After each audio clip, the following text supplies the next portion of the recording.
நடிகர் விஜயின் கட்சி கொடியில் இடம்பெற்றுள்ள வாகைப்பூவின் மருத்துவ நன்மைகளை பற்றி தெரிந்து கொள்ளலாம் வாங்க. அட நீங்க வேற, அந்த கொடியில இருக்கிறதே வாகைப்பூ இல்லன்னு ஒரு சர்ச்சை போயிட்டு இருக்கேன்னு கேக்குறீங்களா? எது எப்படியோ உண்மையான வாகைப்பூவுக்கு அநேக மருத்துவ குணங்கள் இருப்பதா கூறப்படுது. அதை பற்றி பார்க்கலாம் வாங்க.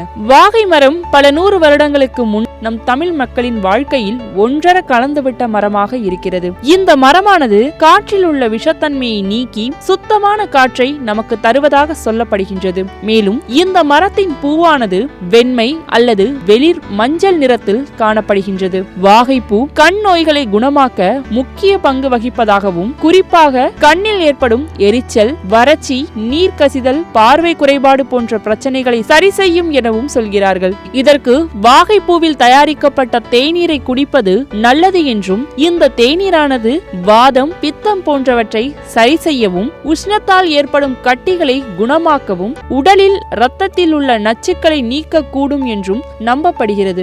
வாகை மலர்கள் அல்லது மொட்டுகளுடன் பொடி செய்து பிறகு அதை தண்ணீரில் போட்டு கொதிக்க வைத்து பாதி அளவு வந்ததும் ஆற வைத்து அதனுடன் தேன் கலந்து குடித்து வந்தால் கை கால் வலி போன்ற பிரச்சனைகள் சரியாகிவிடுமாம். வாகைப்பூவின் இழைகளை அரைத்து கண்ணில் வைத்து கட்டிக்கொண்டால் கண் வீக்கம், சிவந்து போதல், வலி போன்ற பிரச்சனைகள் எளிதில் குறைவதாகவும், சூடான தண்ணீரில் வாகைப்பூ மொட்டு மற்றும் தேன் சேர்த்து கலந்து குடித்து வந்தால் வயிற்றுவலி, வயிற்றுப்போக்கு போன்ற பிரச்சனைகளுக்கு தீர்வாக இருக்கும் என்றும் சொல்லப்படுகின்றது. ஒரு பாத்திரத்தில் விளக்கெண்ணெய் ஊற்றி அதில் வாகை இலை பூவை அரைத்து போட்டு வேக வைத்து பிறகு ஆற வைத்து பற்றாக போட்டு வந்தால் மூட்டு வலி, கை கால் வலி குறையும் என்றும், வாகை மரத்தின் வேர் பட்டைகளை நன்கு பொடியாக்கி அதில் பல் துளைக்கி வந்தால் ஈறு பிரச்சனைகள் குணமடைவதாகவும் கூறப்படுகின்றது.